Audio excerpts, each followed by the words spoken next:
Greetings and setting, the opening at Copper Ridge Mine, Nevada. Welcome, and let me take you deep into the heart of America's Wild West, specifically to Copper Ridge, a colossal copper gold mine nestled in the unforgiving stretches of Nevada's desert interior. This marvel of industrial ambition sits just north of Elko City, surrounded by sun-beaten sand, jagged sagebrush, and mountain ranges that slice the skyline. Here, beneath a cobalt sky and in temperatures that can scorch to over 110 degrees Fahrenheit in the day and plummet towards freezing at night, miners work hundreds of meters below the ground in a labyrinth of tunnels, snaking through some of the richest ore veins in North America. Copper Ridge is more than a dot on a map or a whisper in mining lore. For generations, families have flocked to Nevada's mineral-laden earth, lured by the promise of steady pay, adventure, and the remote hope of prosperity. The mine itself, operational since the late 1990s, is a testament to American engineering and grit. Its twisting main shaft plunges nearly 800 meters, passing through layers of ancient sediment and volcanic rock. It's a realm where the air thins, where sunlight is a fading memory, and where every day demands both strength and nervous caution from the people who descend for their shift. But Copper Ridge is also a place defined by its shadows. In August of 2010, the world's attention was riveted here after a catastrophic cave-in cut off more than 30 miners nearly 700 meters underground. The disaster transformed the site from a symbol of opportunity to the epicenter of a human drama that tested the limits of endurance and ingenuity. Not just for the workers themselves, but for their families, the state of Nevada, and ultimately all who watched as America launched one of its largest mining rescue operations in history. The days leading up to that fateful incident felt, for many workers, like any other. The sand-blasted access roads wound past rusting machinery and rugged trailers. Shifts were long, with miners dressed in orange overalls and headlamps filing one by one into elevator cages, dropping away from the blistering sun into the cool, echoing dark. For them, the dangers were familiar. There were stories of miner collapses, close calls, and the ever-present threat of equipment failure or gas buildup. Yet such talk rarely left the break room. In the culture at Copper Ridge, resilience wasn't an option. It was the price of survival. The isolation of the mine had other effects too. Above ground, families operated in a tense rhythm with the work schedule, their routines governed by the distant rumble of extraction operations. The closest hospital was over an hour away, and the nearest town had as many bars as churches, testament to both the hardiness and the hardship that came with mining life. At Copper Ridge, the landscape itself seemed to conspire against comfort. Dust storms could sweep across the site without warning, choking machinery and stinging any exposed skin. Coyotes skulked around the chain-link fences, and the wind sang eerily through abandoned shafts from earlier mining generations. But for all its sternness, there was a magnetic beauty to Nevada's openness. Vastness sparkling with quartz, sunrise reflecting off metal buildings, and camaraderie born in the mine's depths, where men and women put their faith in each other and the ropes and beams that held tons of rock at bay. Against this backdrop, the mine's infamous 2010 disaster would become not just a trial of rescue technology and planning, but a revelation of character, of loyalty, fear, hope, and the indomitable will to keep going, no matter how deep the darkness. That's where our story begins, in the silty Nevada dawn, as workers steel themselves for another day in the underworld, unaware that soon the whole world will be watching the drama that unfolds beneath Copper Ridge. The formation process of the mine and harsh natural conditions.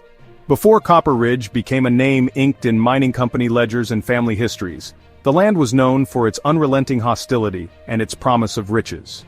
The entire region stretches across what was once an ancient seabed, uplifted and twisted over millennia by powerful tectonic forces. These geologic machinations left behind veins of copper and gold laced throughout dense layers of rhyolite, granite, and ochre-tinged sediment, each layer telling a story of volcanic upheaval, ancient floods, and relentless desert wind. It was in the 1990s that geologists, armed with new surveying technology and old-fashioned tenacity, uncovered seismic readings and mineral traces suggesting an unusually rich copper-gold deposit. The ensuing gold rush wasn't the dust-and-pan variety seen in history books, but a sophisticated, multi-year engineering effort. Test drilling pierced deep into the earth, revealing more than rock and ore. There were pockets of trapped gases, sudden aquifers, and the ever-present risk of subsidence, all of which hinted at nature's impatience with human meddling. Building the mine itself was a battle against the elements. The relentless Nevada sun baked equipment and scorched any unshaded worker. Sudden temperature swings caused metal tools to expand and contract, weakening them over time. Sandstorms could blind a crew for hours, bringing work to a grinding halt and threatening not just timelines but safety. Even before a single ounce of ore was extracted, companies had to design air shafts, pump stations, and reinforced shelters to withstand everything from midday heat waves to winter freezes that could crack stone pipes. Underneath, the mine's winding spiral descended through a geological gauntlet. Digging required not only brute force but careful planning. Mapping veins while avoiding fault lines, shoring up caverns against collapse, and maintaining air quality in deep, narrow tunnels where the air became thin and heavy with mineral dust. Underground, temperatures could rise above 100 degrees Fahrenheit with humidity so low it turned lips to paper and left sweat evaporating before it dried.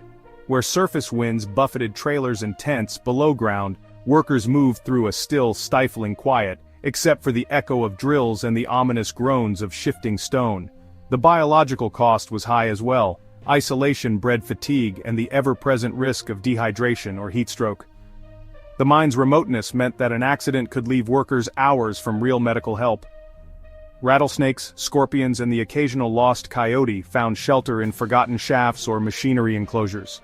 For miners, every shift meant venturing into an environment as hostile as it was lucrative, and learning quickly that here, nature always had the home field advantage. This landscape, fierce and oddly beautiful, set the tone for every decision and every life it touched. The conditions at Copper Ridge weren't just an inconvenience, they were a crucible that shaped both the character of the mine and the fortitude of everyone who passed through its gates. Characteristics of the mine, preparation, and hidden dangers. The inner workings of Copper Ridge reveal a sophisticated yet hauntingly perilous infrastructure. The mine's most prominent feature is its spiral tunnel system, engineered to burrow almost 800 meters below the Earth's surface. Unlike traditional step-shaft mines, Copper Ridge's design involves a continuous spiral ramp, allowing heavy-duty vehicles to access the lower galleries while counterbalancing the pressure from rocky overburden above. Each descending tier is like a chapter in a never-ending book of chance, with access points branching off into exploratory drifts and main extraction hubs at various levels, some wide enough for paired trucks, others barely navigable on foot. Miners, before starting their shifts, are required to pass through a health and safety check that borders on ritual. Empty stomachs are the rule, not just for comfort but for survival. The fluctuating air pressure and presence of mineral gases in the lower galleries make nausea and vertigo a constant threat. Personal gear includes multiband radios, emergency oxygen canisters, and chemical lamps. Standard fare for a mine renowned not just for its riches, but its unpredictability. Hidden recesses, slopes disguised by powder-fine dust, and the ever-present risk of cave shots, spontaneous rockfalls triggered by unseen geological stress, mean vigilance is woven into every moment.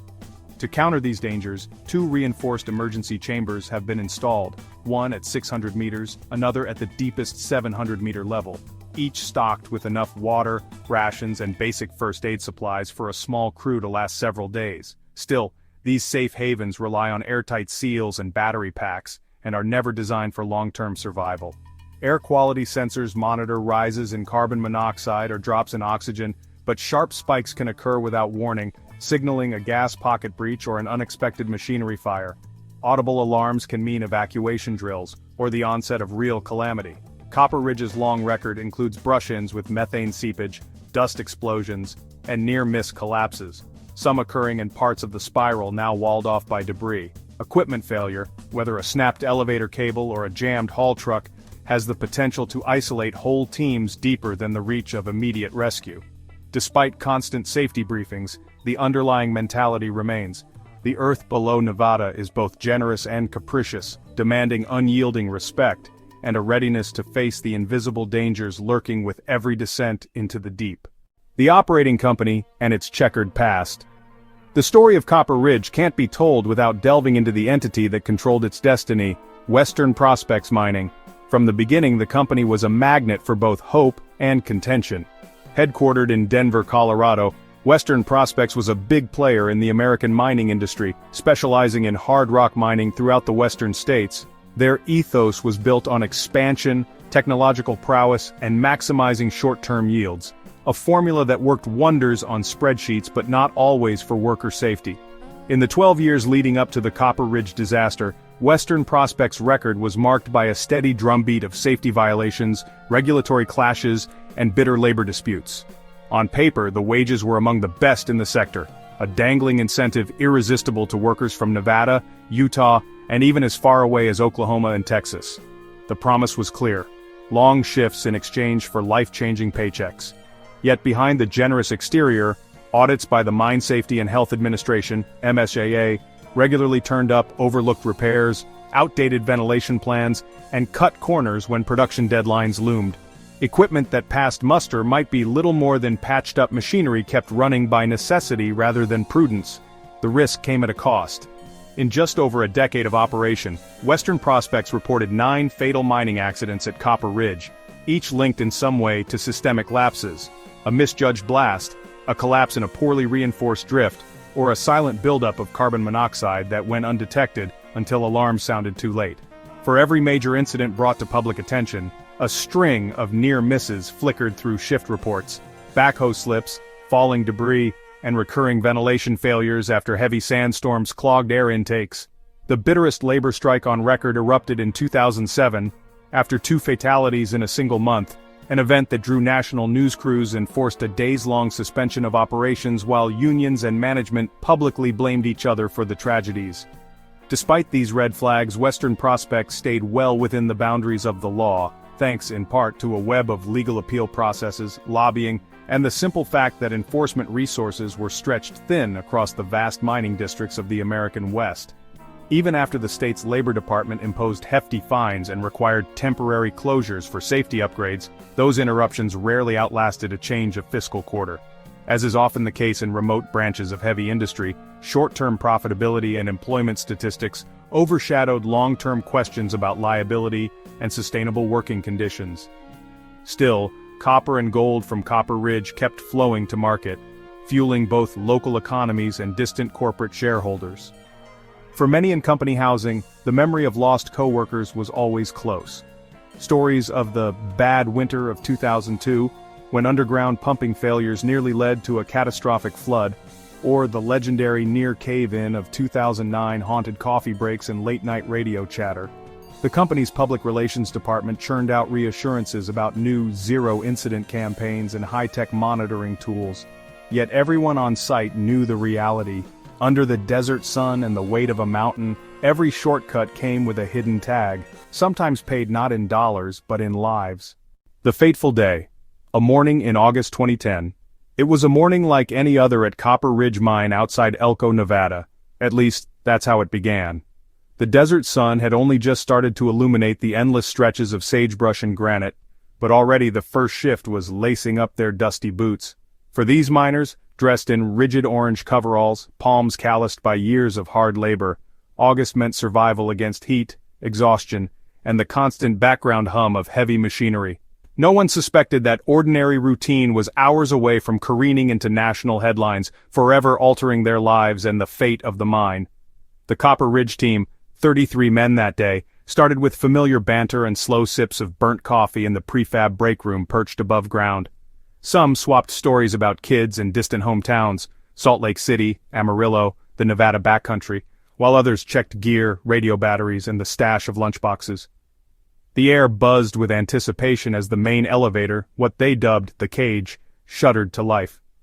One by one, miners stepped in, shoulders squared, eyes momentarily lingering on the bright horizon before the doors clanged shut. They plummeted into the earth, past layers of ancient seabed and volcanic strata, down to the 700-meter level, where the mine's most lucrative veins and hardest work waited.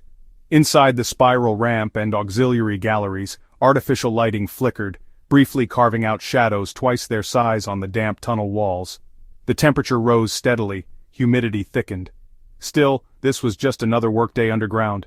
Overhead, relay signals crackled, echoing information about support struts, bolts, and ventilation sensors. Routine, yes, but routine bred comfort, and comfort bred a dangerous sense of invulnerability among even the most seasoned crews. Around mid-morning, as the day shift spread out, some drilling, some checking haul truck tires, a few running diagnostics on air monitors, A vibration shivered through the walls. No one flinched at first. The Copper Ridge Mine, like all deep tunnels in Nevada's crust, was notorious for growling, the deep, distant rumbles of rock settling under centuries of pressure. Usually it was no cause for alarm. But then something shifted. A discordant note in the underground symphony, a distant percussion that refused to stop. Within seconds, a roar erupted. It was as though the mountain itself had inhaled sharply, an unseen pocket of ancient water perhaps, or a geological fault long silent. Whatever the trigger, the massive spiral ramp shuddered and heaved. Tons of rock, granite, rhyolite, and copper-rich ore broke loose above the 700-meter level. The shockwave buckled support beams, wrenching them sideways, snapping cables and sending a blizzard of dust and smaller debris racing through the access drift. Alarms blared, a shrill staccato wail echoing off metal, stone, and bone. In the chaos, miners closest to upper levels sprinted for secondary exits, lights darting wildly as they ducked falling rocks. At the collapse's epicenter, deeper within the ramp, a dozen men were caught behind an avalanche of stone the size of boxcars. Dust choked the passageways, reducing visibility to inches. Calls for help snapped over the emergency band, mixing with coughs and strained voices. Above ground, the shift supervisor slammed the emergency stop on the elevator and initiated the mine's full rescue protocol. But even as sirens crested across the control center and rescue workers mobilized, it was clear. The collapse had sheared off the main access, trapping a majority of the men beyond reach. Those lucky or unlucky enough to have been in different sectors at the moment of rupture found themselves faced with a choice. Magnetic badges were scanned, head counts called in, but the numbers didn't add up. 33 men missing, cut off far beneath the relentless Nevada landscape. Deep underground, amidst choking dust and the deafening aftershock, group instincts kicked in. Veteran foreman Thomas Lewis, a wiry, steady-handed 54-year-old whose weathered voice could cut through the static of any radio, took the lead. He corralled men together in a wider drift section, away from teetering debris and the battered remnants of a vented air shaft. Barking orders, he ordered a check of headlamps, oxygen canisters, and supply satchels, all while keeping nerves from fraying. And all the while, the clock was ticking. Air began thinning, clogged by rock flour and chemical fumes loosed from ruptured ore veins. Temperature and humidity climbed. Every exhalation made the confined space hotter. Each movement sent a spray of sweat down backs and faces. Communication with the surface was sporadic, then silenced entirely as cables were severed by shaking rock. The first hour was chaos, a cacophony of coughing, the clatter of loose gravel, muttered prayers, and the creak and moan of the wounded mine. Soon, the initial panic morphed into stunned silence. Some men peered expectantly at Lewis, while others huddled against the sloping tunnel walls, their eyes darting between the emergency rations cache and the blackness that stretched ahead. With exit routes compromised and the main spiral ramp now an impassable tomb, Lewis made the only call he could: conserve light and oxygen, reallocate rations, and move, carefully, always together, toward the nearest emergency chamber. The chamber at the 700-meter mark, buried deep within the mine's twisted bowels, became their target, and, for the moment, their only chance at survival. Not everyone could make the arduous trek unscathed. Some suffered minor injuries, cuts, bruises, a twisted ankle here or a cracked helmet there. 2 men, seasoned veterans from Oklahoma, used stretchers fashioned from cable and canvas to ferry a colleague who'd lost consciousness during the collapse. The camaraderie, bred of years underground, was their strongest asset now. After what felt like an eternity, the group, battered, grimy, scared but determined, finally reached the chamber at 700 meters. Here they barricaded the doors as best they could, shut down all unnecessary lights, and checked supplies. Some bottles of water, a scattering of protein bars and canned fruit, 2 first aid kits, and, crucially, the narrow-band radio that might, just might, pierce through to the control center above. Outside, chaos reigned as emergency crews scrambled to assess the collapse's scale. Back at Copper Ridge's windswept gate, a gathering of wives, husbands, children, and worried parents watched in mounting horror as information trickled in. In Elko, local paramedics and the hospital prepped for potential casualties. News vans and cameras would soon line the access road, broadcasting the event to the nation. But inside the mine, time had stopped. The men of Copper Ridge, 33 souls entombed hundreds of meters below the Nevada sun, sat shoulder to shoulder, breathing in the thin, hot air, pinned between the inertia of the mountain and the slender hope that rescue was still possible. It was the beginning of an ordeal that would captivate not just Nevada or the American mining community but the entire country, testing not only technology and bravery, but the endurance and unity of desperate men against the immovable force of Earth itself. The struggle for survival in the darkness. For the 33 miners trapped in the bowels of Copper Ridge, the world narrowed within seconds to a pocket of trembling rock and the suffocating blackness of Subterra. The collapse thundered through the tunnels with a force that snuffed out lanterns and lungs alike. In its aftermath, the first sensation was not hope, but the palpable taste of rock dust and fear. Each man's body vibrated with adrenaline, disoriented as the dust settled and silence fanned out, broken only by the panicked shouts and the creak of warped steel. Team leader Thomas Lewis, himself barely holding back panic, called out one by one to account for every member of his shift. Miraculously, all 33 answered, some with coughs, others with terse confirmation. Among them were young rookies, pale and wide-eyed, and veterans whose knuckles had long grown used to the pickaxe. Lewis's first order was simple. Everyone must gather at the deepest surviving chamber, what they would grimly dub their sanctuary. Scrambling through twisted passageways and staggering over unstable rock, the crew's boots traced a nervous geography of the mine's lower levels, pushing onward even as walls radiated groans of residual stress. Inside the emergency chamber, they faced their new reality. Supplies had to be rationed with mathematical rigor. Each miner received a thimble of water and a few protein bars for the day. Lewis, whose demeanor toggled between drill sergeant and father, implemented strict routines to conserve physical and psychological resources. 3-man teams were assigned to inventory stockpiles, vent and filter air bottles, and maintain a rotation for sleep and watch shifts. Communication was established only sporadically at first. Lewis jury-rigged a makeshift antenna from stray radio wire in hopes of catching static or something from above, but deep earth and metal rendered most signals as faint as ghosts. The darkness, a living entity in itself, bent time. Hours stretched into timeless cycles punctuated only by the creak of support beams and the stifled coughs of those battling claustrophobia. Each man took turns leading campfire-style storytelling, a tradition that soon became vital. Stories from home, legends of lucky strikes in old Nevada, and even jokes, sometimes so dark they seemed tailored for the abyss, helped fuse the group into a single organism fighting despair. Morale, Lewis knew, would be as precious as oxygen, and perhaps just as perishable. Unseen to those above, small dramas played out. One miner, already prone to migraines, collapsed with dehydration on day 2, prompting a wave of quiet alarm. The group reassigned the precious remaining water, each forfeiting a mouthful to keep him out of danger. On day 4, the flickering chemical lamps began to weaken, forcing the miners to rotate their lives around pockets of light and new stretches of shadow. Lewis forbade anyone from wandering, convinced that without the discipline of order, even the best could vanish down an unmarked branch of the mine, or worse, become paralyzed by the dark psychological toll. The most grueling adversary was not just hunger or thirst, but the slow creep of uncertainty. With their only hope of rescue tied to the faint hope of drilling teams above, and with no proof yet that anyone even knew they were alive, some men began to unravel. Arguments sparked over how to allocate supplies, over who should sleep furthest from the air vents, or how to decipher the groans and thuds echoing through the rock. Lewis confronted despair directly. He gathered the men, shared fragments of optimism gleaned from years of small-town grit, and reminded them that survival depended on shared courage and responsibility. He organized daily roll calls, stretching morale with group tasks, mapping the chamber, marking a tally of days on the slate, discussing rescue protocol. He appointed a well-being warden, a miner with a knack for levity, whose job was to spot anxiety and keep spirits from plunging. Time, measured not in minutes but in sips of water and fading lamplight, became the enemy. The men calculated their rations by the day and night cycles they could fake, unsure if relief would come in a week or never. But where some saw a tomb, others wielded hope like a crowbar. They engineered a rudimentary water still from mining materials, coaxing condensation from the humid walls to supplement their meager stock.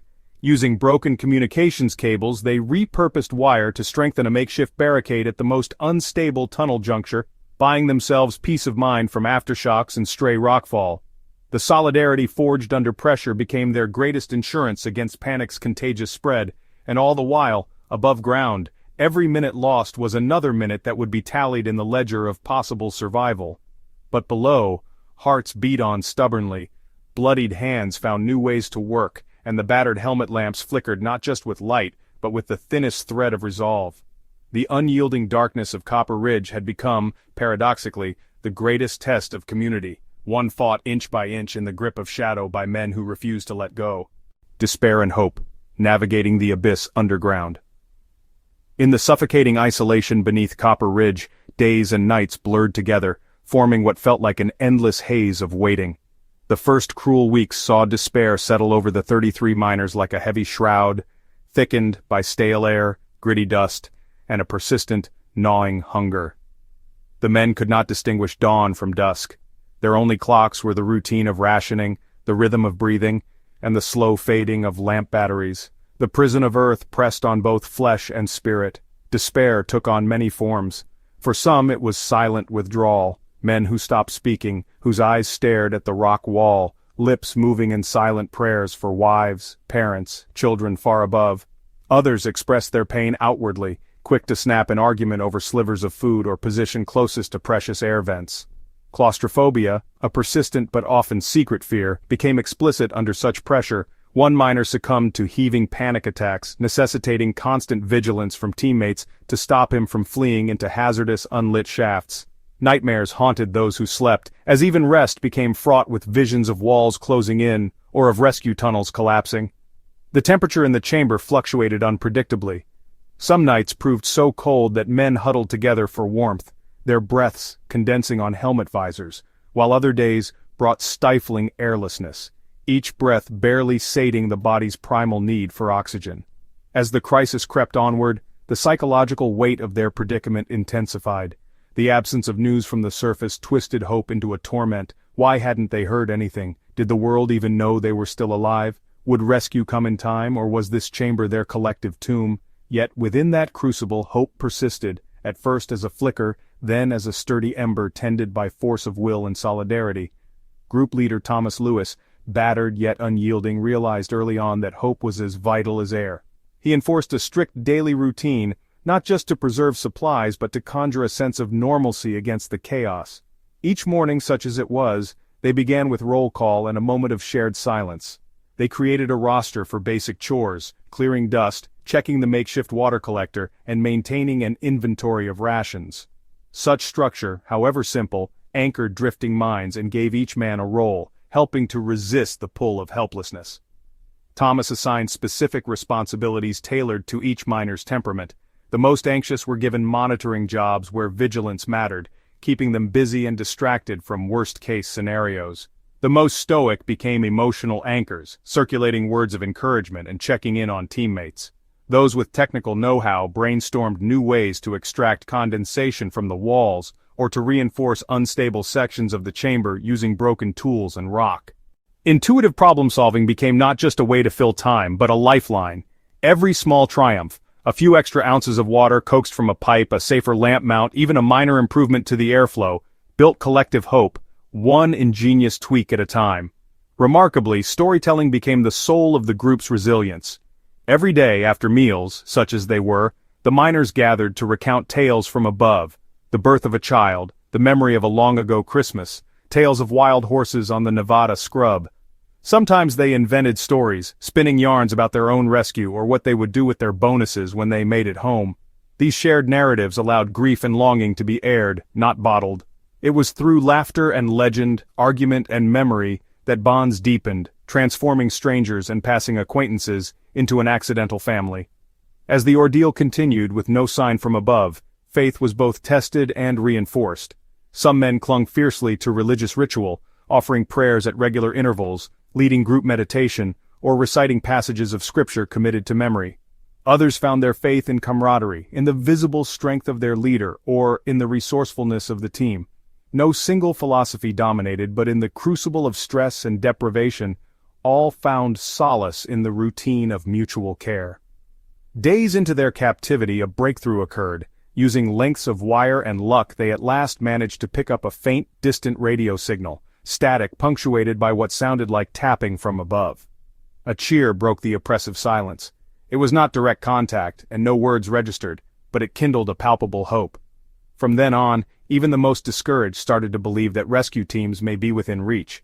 Motivated by the possibility, Lewis led the effort to create detailed maps of their position and tunnel routes, inscribed on any available surface, to provide rescuers with vital information if contact was ever made. With the faint hope of contact, discipline only tightened. Rations were portioned by the hour, every last drop of water was inventoried, and sleep rotations enforced with military precision. Psychological struggles never vanished completely. There were days when arguments nearly erupted into fights, or when disappointment brought grown men to tears, but the group, guided by shared rituals and a dogged optimism, managed those moments together. What emerged from their ordeal was a conviction that they could survive not simply through chance or technical skill, but through unbroken solidarity and the stubborn refusal to let go of hope. Even underground, with death's shadow on every wall, they discovered ways to create meaning. A joke, a story, an improvised shelter, a song murmured in the dark. Hope, in the end, did not erase their despair. It simply gave them the courage to endure it. National-scale rescue efforts. The news of the disaster at Copper Ridge sent shock waves that rippled far beyond the arid boundaries of Nevada. Within hours, what had begun as another hazardous mining accident escalated to a full-blown national emergency. On the surface above the collapsed tunnels, the raw urgency was palpable. Sheriff's cruisers blaring onto the site, emergency crews scrambling, and the first wave of local news vans jostling for footage. Elko County, unaccustomed to being in the crosshairs of the country's attention, braced for a crisis like none before. At the heart of the response was a sprawling rescue camp that mushroomed on the barren plain. Hastily erected white tents fluttered in the dry wind. Generators throbbed day and night to power communications hubs and floodlights. Hundreds of personnel manned posts around the clock: fire marshals, paramedic teams, volunteer search and rescue groups, and a rotation of mining engineers flown in from as far away as Minnesota and New Mexico. The initial command center was a patchwork of RVs and shipping containers, soon flanked by mobile command units from federal agencies after the story made national headlines. Almost immediately, the Nevada state governor declared a state of emergency, unlocking resources and authorizing the National Guard to deploy. The military brought discipline, logistics, and, crucially, heavy lifting equipment: portable drilling rigs, water tanks, and mobile hospitals. State highway patrolmen closed off miles of road, ushering in supply convoys and diverting rubberneckers intent on getting close to the drama. The Federal Emergency Management Agency, FEMA, coordinated with the Mine Safety and Health Administration, MSHA, sending specialized rescue experts with experience in mine collapses and technical disasters. As rooms across America filled with the hushed voices of worried families, the scale of the operation swelled by the day. Coordination, however, was a formidable challenge. The site quickly became a patchwork quilt of overlapping jurisdictions and expertise, each entity bringing different protocols. To streamline the chaos, a unified incident command was established, modeled on systems honed in wildfire and disaster management. Every morning began with briefing sessions resembling the war rooms of old. Teams clustered around maps of the mine's intricate spiral, debating progress and the shifting risks of aftershocks, gas leaks, or further collapse. Daily briefings were broadcast not just to families but for the first time via national television, transforming the rescue into a shared American experience. Media descended from both coasts, broadcasting live feeds that painted Copper Ridge as the epicenter of a high-stakes human drama. Reporters interviewed tearful relatives clutching photographs, experts speculating on rescue timelines, and rescue chiefs trying to balance candor with optimism. Makeshift memorials appeared along fencing: stuffed animals, candles, handwritten notes that read like prayers. Food trucks and local volunteers created an impromptu field kitchen, feeding both exhausted workers and the families who refused to leave, camped resiliently at the perimeter. Meanwhile, the logistical backbone of the operation shifted into high gear. Satellite links were established for direct lines of communication with mining experts and engineers at NASA, who provided technical models and simulations for reaching the trapped miners. Oil drilling companies volunteered next-generation drilling rigs, capable of boring through solid volcanic rock at speeds unmatched by standard mining equipment. Teams from the Centers for Disease Control, CDC, arrived to monitor air and water quality, preventing secondary health crises. Even agencies more accustomed to deep space or deep sea sent advisors, anyone with insights to offer on surviving extreme isolated environments. Inside the operations headquarters, multi-agency rescue teams worked across disciplines and time zones. Tactical plans evolved constantly. Geologists mapped subterranean instability, weighing the risks of secondary quakes triggered by drilling. Civil engineers designed rescue shaft outlines and devised reinforcement strategies to protect any route to the miners. Psychologists trained support teams to deliver updates to waiting families, news that could shatter or buoy spirits with a few stark sentences. Sociocultural liaisons acted as go-betweens, sensitive to the needs and beliefs of the diverse families gathered on site. Every tool of modern American crisis management was employed: drones for mapping heat signatures, seismic sensors monitoring for aftershocks, massive air compressors brought to expel toxic gases and force fresh air below. At night, when temperatures dropped, thermal imaging equipment scanned for any indication of life beneath the surface, however faint. When rescue attempts stalled, whether from equipment failure or the capriciousness of geology, public officials stood in front of cameras and reaffirmed their faith in the process, imploring the nation to hope and to pray. Most moving of all were the families of the trapped miners. Dozens of tents and makeshift shelters became an impromptu village at the rim of the mine. Their residents united not just by hope, but by the crucible of waiting. Shared grief and anticipation bred extraordinary displays of solidarity. Prayer circles, song sessions, communal meals where stories of loved ones cut through the silence. Emotional counselors from around the region arrived to comfort those under the weight of uncertainty, while local businesses and strangers from across Nevada sent donations: blankets, toys for the miners' children, cell phones preloaded with minutes should the miners surface and call home. Faith groups organized interdenominational vigils, and nightly candlelight ceremonies turned the barren Nevada landscape into a mosaic of flickering hope.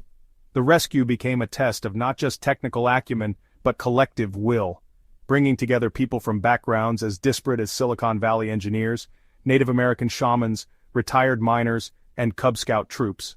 The sense of shared purpose erased many of the boundaries that otherwise divided America, if only for a time.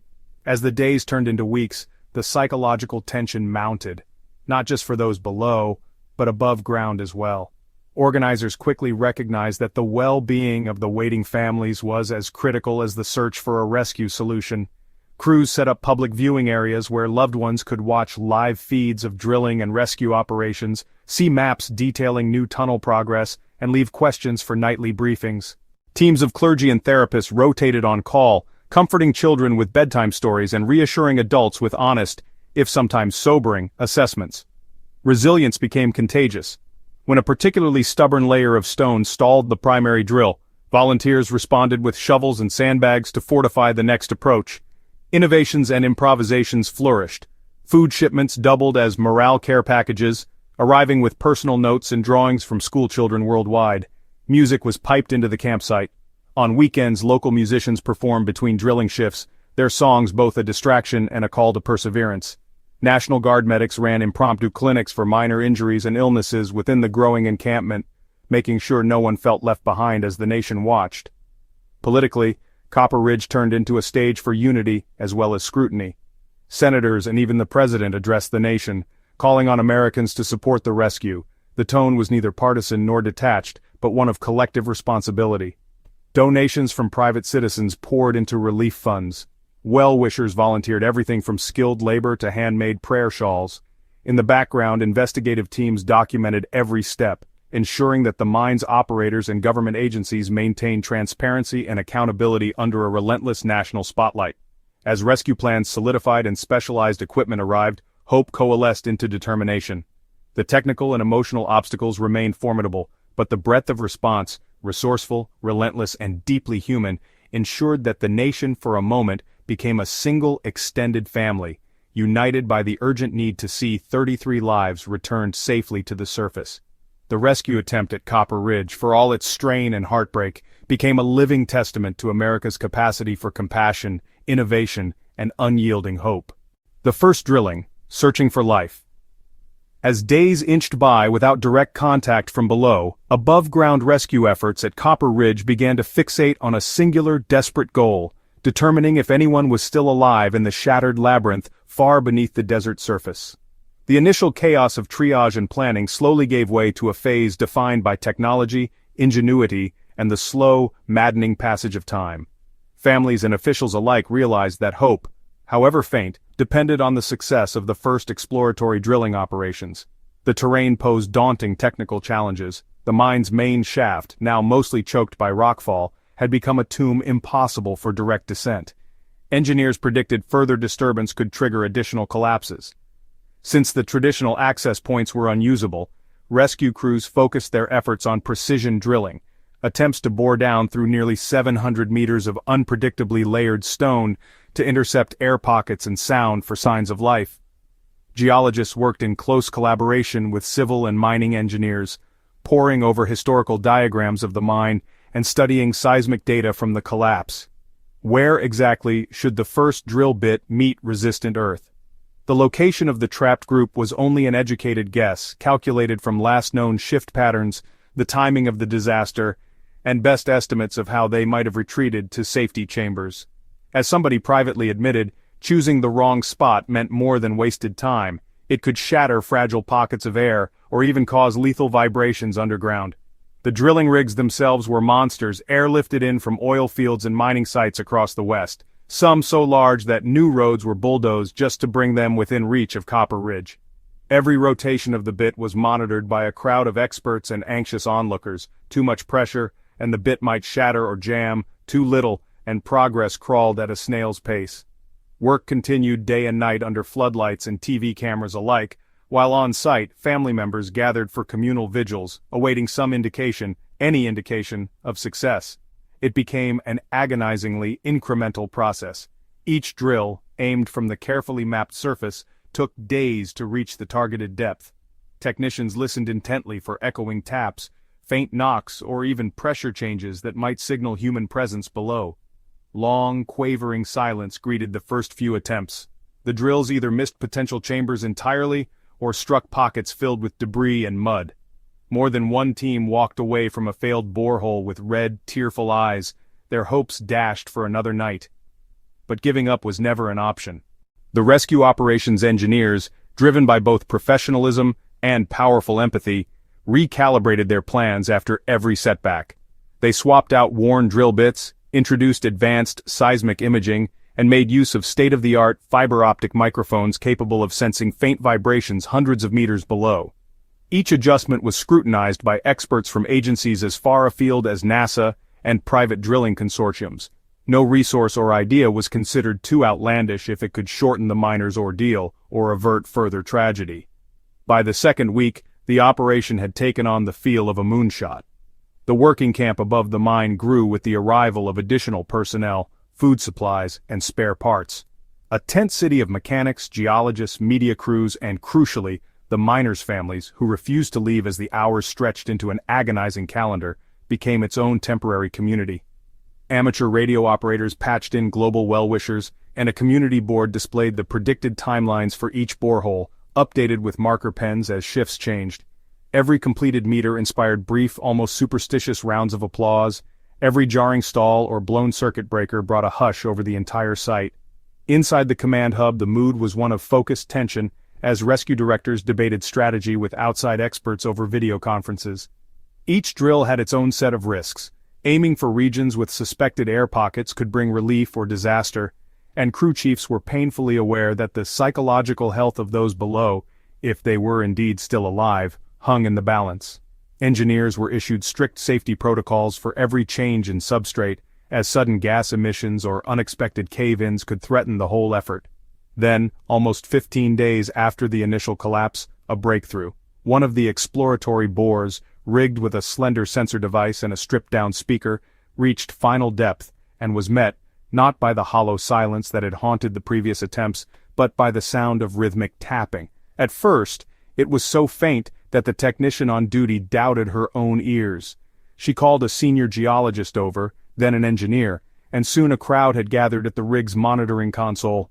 There it was, 3, then 4, then 5 steady knocks echoing up through layers that should have been as mute as tombs. The tension on site snapped into euphoria and disbelief. Knowing the sound could only mean human intervention, rescue teams scrambled to refine their position, recalibrating the drill's angle and quickly sending down a line outfitted with a delicate microphone and a mini camera bolted to a steel wire. The entire procedure was carried out with surgeon-like precision. The single greatest fear was accidentally damaging the fragile airspace the miners had found shelter in. Above ground, family members clung to each other, many sobbing openly when news of the contact swept through the camp like wildfire. The first real-time glimpse, courtesy of the borehole camera's grainy footage, became the emotional fulcrum of the national narrative. Broadcasting on monitors inside the rescue command and later to millions at home, the feed showed weary, dust-streaked faces crowded into the flickering glow of emergency lights. Their cheeks, hollowed by weeks underground, were streaked with tears and grit, but in their eyes was a spark, not just of survival but of hope reignited by human contact. Hand-scrawled messages on rough plastic and cardboard squares, "We are alive," "Send water," "Tell our families," were pressed to the lens, followed by hastily exchanged thumbs-up between the rescuers and survivors. Every word and gesture transmitted back up the narrow shaft was met with cheers and prayer circles above. Quickly the drill became a lifeline, carrying messages, oxygen, and the first small caches of desperately needed supplies downward. Medical kits, glucose gel, letters from loved ones, and even tiny radios for two-way communication were sent down one after another. The psychological effect was instantaneous. Knowing they were no longer isolated in the dark, both above and below, the miners and their families were able to trade voices, laughter, and even a few jokes amid the gravity of their situation. This first successful contact ushered in a new, intensely logistical phase for the rescue. Engineers carefully widened the initial channel into a more robust pipeline, all the while sending down a constant stream of water pouches, high-nutrition food, and handwritten notes. At the surface, the mood was celebratory, but also tinged with renewed anxiety. Now that proof of life had been established, the stakes of every technical decision loomed larger than ever before. For the miners below, the moment was both a blessing and a challenge. On one hand, they could finally relay information about their numbers, medical status, and the exact conditions of their entrapment. On the other, they had to face the daunting reality of continued confinement, the precariousness of their refuge, and the slow, methodical timetable that safety demanded. The rescue crews, acutely aware of the risks of moving too quickly, resisted calls from well-meaning but inexperienced observers to accelerate drilling at any cost. Detailed video and sensor feedback now guided every move, and an array of experts on nutrition, medicine, and psychological support coordinated around the clock to address the ongoing needs of the trapped group. Each new borehole drilled became a potential new channel for aid, conversation, and, eventually, the pathway for a much larger rescue operation. Drill teams rotated in grueling, overlapping shifts, sleeping in trailers and tents, driven by scraps of gratitude passed up the shaft. The media descended in even greater numbers, amplifying public pressure to ensure that no mistake would threaten the fragile hope the whole country now shared. In the days that followed, the initial shock gave way to focused, almost routine coordination between those trapped and their rescuers above. The first true list of survivors was rattled off over the line, confirming the hopes of families and dispelling rumors that had begun to fester at the edge of the encampment. Miners wrote letters to spouses and children, sometimes so emotionally raw that even the toughest rescue coordinators needed a moment before relaying them to the families. In turn, the miners received collages of childhood drawings, favorite scripture passages, and recordings of loved ones' voices, small oases of comfort in the relentless darkness below. Meanwhile, data gathered from the boreholes, temperature readings, gas concentrations, humidity levels, helped the technical teams craft a precise model of the underground environment. This information proved crucial for planning the next phase of rescue, the drilling of a much larger shaft capable of extracting the men one by one. Every decision became a careful balance between speed and caution, between the imperatives of life-saving and the unpredictable temperament of geology. Yet the true legacy of those first exploratory drills, beyond the physical lifeline and the stream of urgently needed supplies, was psychological. For the first time since the cave-in, both miners and their loved ones could exchange hope in real time. The relentless dread of the unknown, which had threatened to overwhelm even the strongest spirits, was at last repelled by the certainty that above and below, they were not alone. The sound of tapping up a narrow steel pipe had become a promise, that against all odds life persisted, and that rescue was not a dream, but a work in progress, measured, one heartbeat at a time, by every inch bored toward the future. Material and spiritual support from across the United States. Across the parched landscape above Copper Ridge, the rescue moment became more than a regional ordeal. It transformed into a national rallying point that swept across America. Material and spiritual support arrived in cascading waves, breaking the isolation of the Nevada desert, while technical teams coordinated the flow of food, water, oxygen, medical supplies, and communication gear to the men below. Something just as crucial was being crafted above ground, a pipeline of empathy, hope, and collective determination that saw families and strangers unified under the singular mission of saving 33 lives.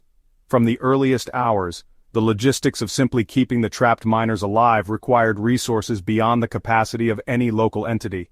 NASA, long an icon for surviving in the harshest, most hostile environments, offered immediate expertise. Engineers accustomed to prepping systems for space stations now advised on air filtration, psychological support, and how to create long-term supply strategies through narrow boreholes. Emergency packs developed for astronauts were adapted and sent below, containing high-nutrition gel foods, water pouches with antimicrobial linings, and next-generation battery-powered lights designed to last weeks. Oxygen itself became a paramount concern. As carbon dioxide levels in the chamber fluctuated, and as miners' own inventive but limited air-mixing techniques began to falter, rescue planners coordinated with industrial gas companies to rig up compact air compressors, snaked through reinforced pipes into the depths. Oxygen sensors were sent to the group via supply canisters, allowing real-time readings for both the trapped crew and the teams above. The technical feat resembled a biomedical moon landing. Everything inserted below was tailored to function in darkness, humidity, dust, and tight spaces. But material support alone would not conquer the psychological gauntlet. Teams of psychologists, trauma specialists, and stress counselors from the Red Cross, the Department of Health and Human Services, and universities nationwide pooled ideas with NASA's experts in astronaut mental health. A two-way radio system, once powered and stabilized, allowed for daily scheduled conversations. Families could speak or leave recorded messages for their loved ones far below, breaking the oppressive silence and restoring precious human connection. Music began to sprinkle through the radio waves, a curated blend of songs requested by the miners and loved ones, ranging from classic American rock to lullabies for those missing children at home. Renowned musicians, upon learning of the system, volunteered to record special performances. These small sonic oases soothed spirits, countering the endless monotony and psychological darkness of the underground trap. Spiritually, faith groups mobilized as quickly as first responders.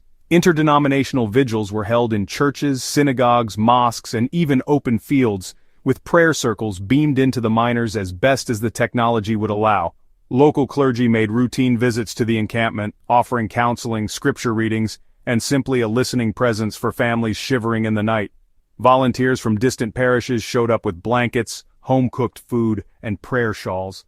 A sense of providence and communal faith blanketed the operation. For many who waited, prayer was as vital as oxygen. Material generosity overwhelmed supply lists. Corporate donations filled trailers with vitamins, special foods for diabetics, lightweight medical kits, chapstick and entertainment, decks of cards, puzzle books, even hand-crank radios.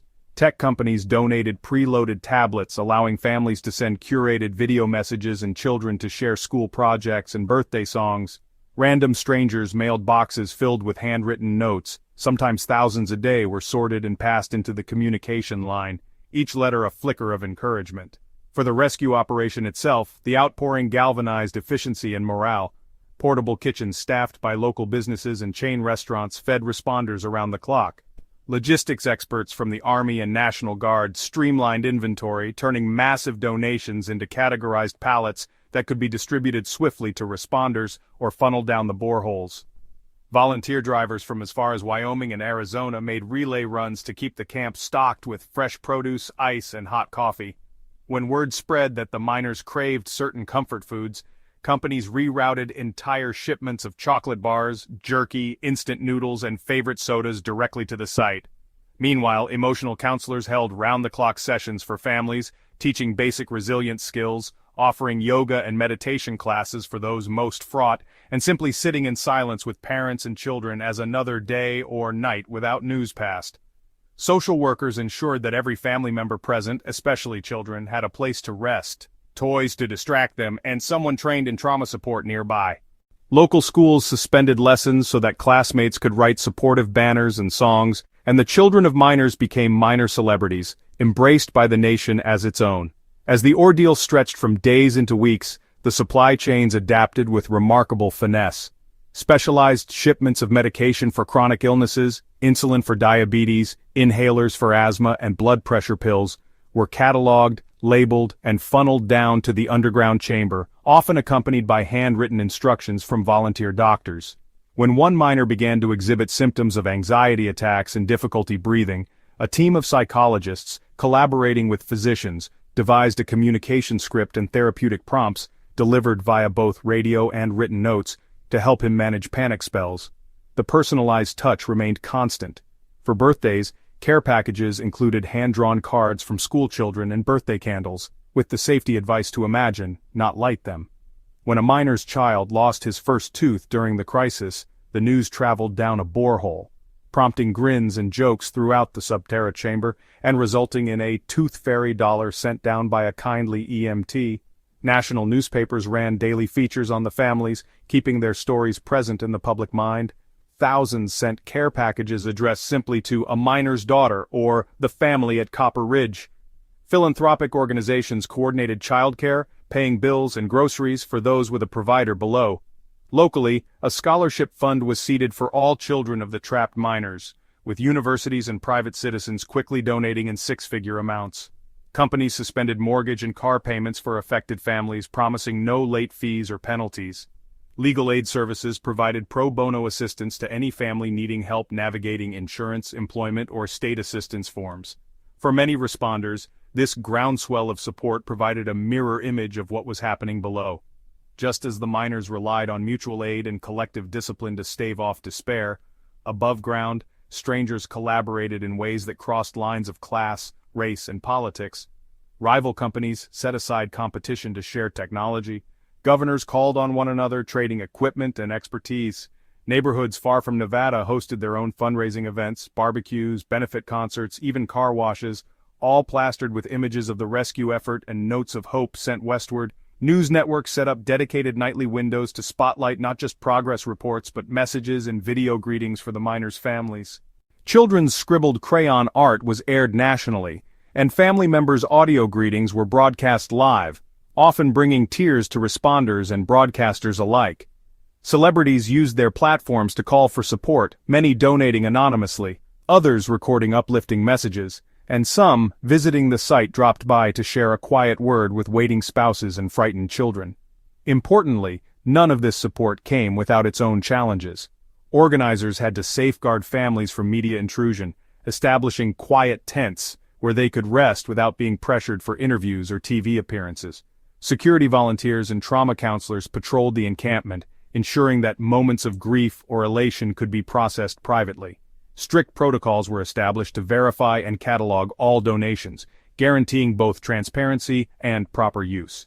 Shelter, heating, and sanitation for the growing encampment became a secondary operation, managed by the Red Cross and local officials, who ensured that no family member or volunteer suffered as Nevada temperatures swung from punishing heat to freezing nights. Perhaps the deepest impact was psychological. Knowing that the eyes, hopes, and hearts of an entire nation bore down on Copper Ridge, morale among both miners and families soared.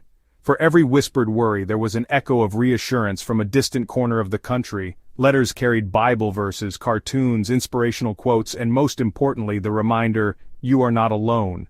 The sense of being watched over and cared for served as a vital antidote to isolation, buoying spirits during times when rescue seemed impossibly far off. In many ways, the operation at Copper Ridge redefined how America responded to disaster, merging high-tech logistics with an old-fashioned grassroots outpouring of care.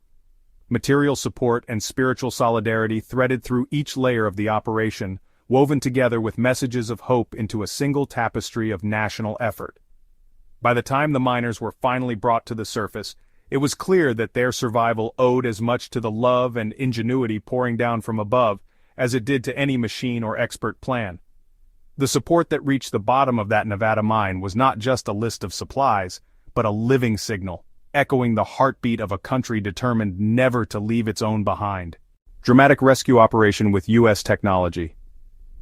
The dramatic climax of the Copper Ridge rescue was not merely a testament to technological prowess, but to the relentless drive of dozens of interdisciplinary teams united across America. This phase began when the first signals from the trapped miners confirmed their survival. Suddenly, every action, every decision became imbued with an almost feverish sense of urgency. The nation now faced not only a race against time but against the ever-volatile geology of Nevada's rocky heart. As the world watched, the surface above Copper Ridge transformed into a hyper-coordinated command hub, the likes of which few had seen outside of space missions or natural disasters. The rescue strategy itself was a marvel of American engineering ingenuity. Officials, scientists, and frontline responders established a multi-layered plan, relying on simultaneous drilling operations.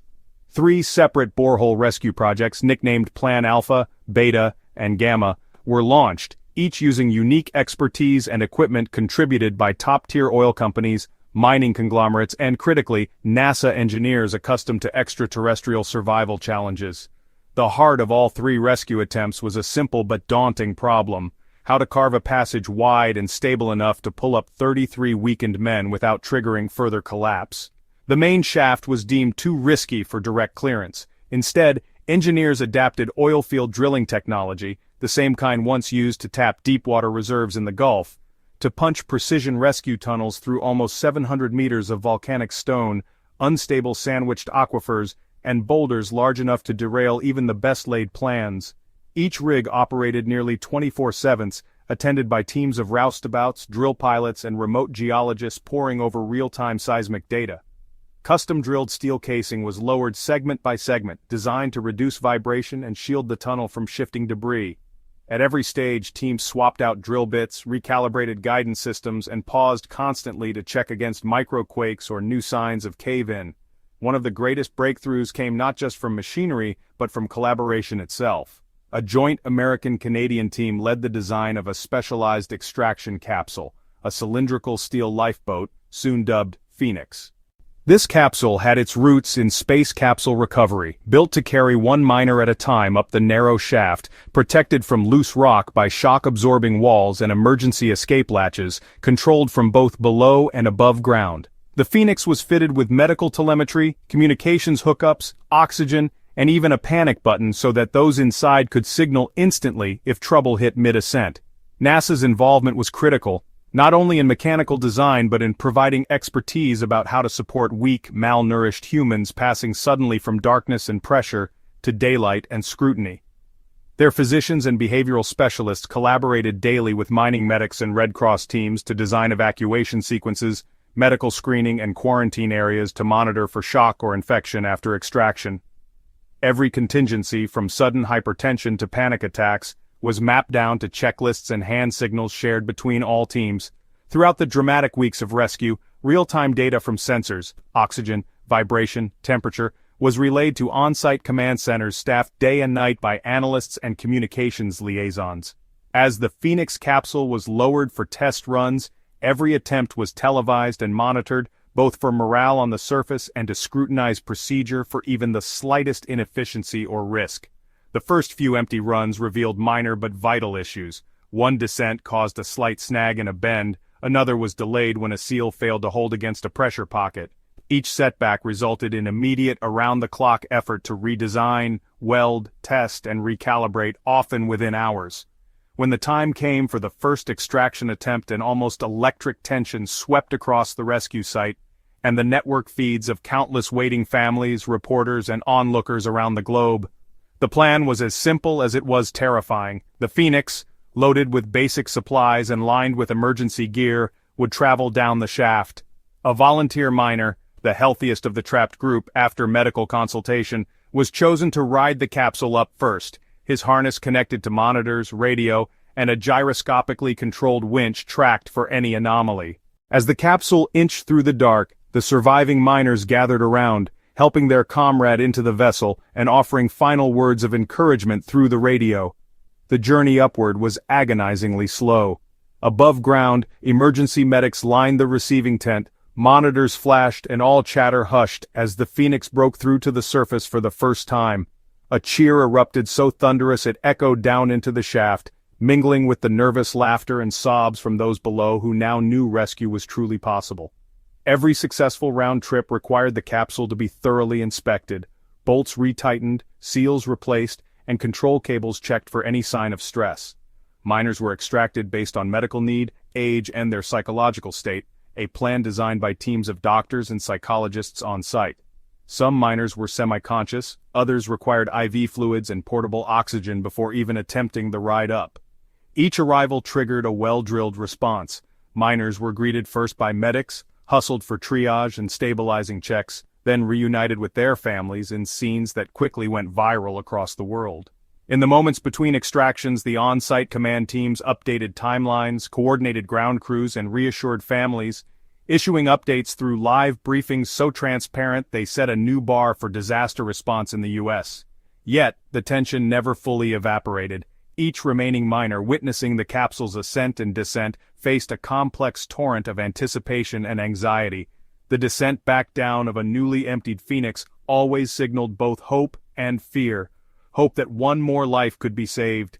Fear that the risk of tunnel compromise, by vibrations, falling debris or sudden gas pockets, remained ever present. On more than one occasion, a sensor alarm halted the operation, leading to tense, silent pauses while engineers surveyed data and mechanical crews crept out to perform emergency adjustments or repairs. The psychological support system surrounding the operation was almost as elaborate as the engineering. Trained counselors and chaplains, conversant in a dozen languages and dialects, rotated through the family encampment. Meditation tents, art therapy sessions, clergy-led prayer circles, and places for private reunions were available. The surface itself became a living network of comfort and intent, with volunteers delivering hot food, blankets, and news bulletins from the world outside. The final phases of the rescue effort exhibited American adaptability at its boldest. When one borehole was partially collapsed by a minor aftershock, another drilling team shifted tactics overnight, boring a fresh shaft within meters, guided by full 3D modeling software adapted from remote oilfield mapping. All equipment, from capsule winches to medical sleds, was kept in a state of combat readiness, able to be swapped at a moment's notice, should conditions require.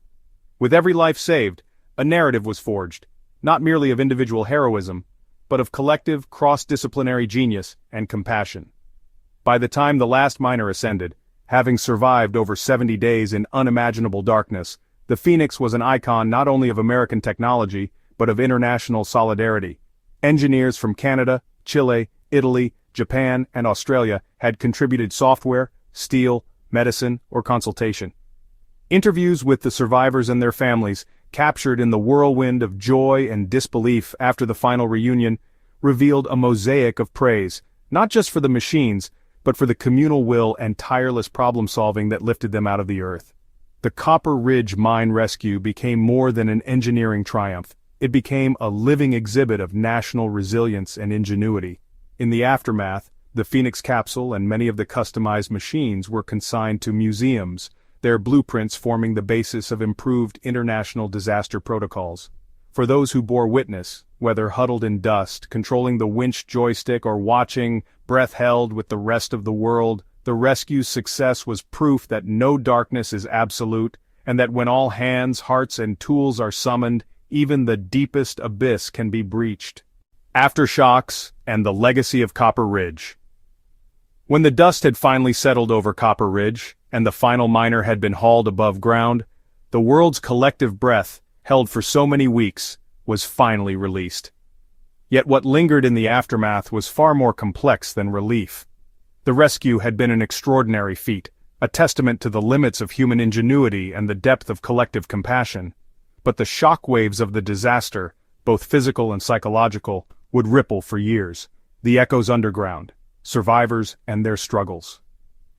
The 33 men who emerged from the blackness were forever altered. Some became overnight celebrities, their names splashed across headlines from coast to coast, their stories recounted in interviews, documentaries, and made-for-TV movies. They shook hands with presidents, appeared on late-night talk shows, and stood on stages before roaring crowds.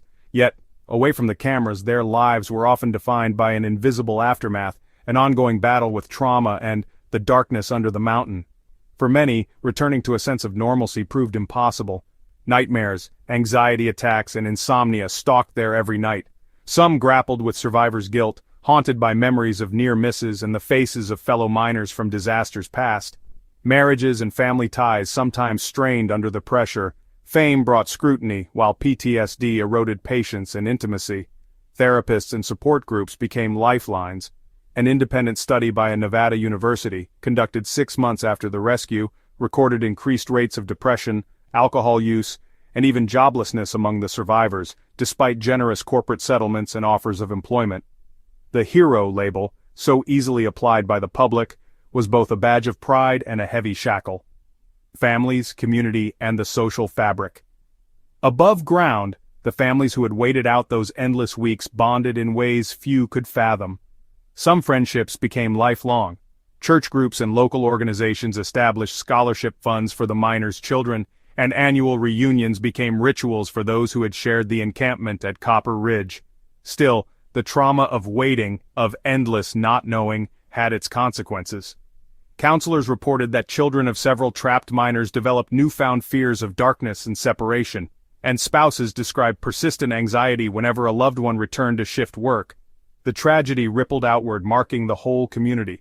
Local businesses that had boomed during the rescue, supplying food, shelter, news coverage, saw business slow in the aftermath.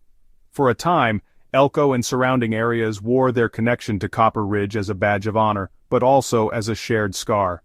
Murals, public art, and memorial sites dotted the town, and Copper Ridge-themed scholarships, sports tournaments, and civic projects continued to remind future generations of the ordeal's lessons, accountability, and the long road to safer mines. Perhaps the most lasting legacy of Copper Ridge was the national reckoning it forced. The disaster, broadcast in harrowing real-time to millions, stunned regulators and galvanized advocates. Political pressure amassed, and within a year congressional hearings were held. Survivors, families, and union leaders testified in Washington, D.C., bringing with them the boots, helmets, and battered gear worn underground. The scrutiny turned up glaring lapses on nearly every level. Outdated or insufficient emergency protocols,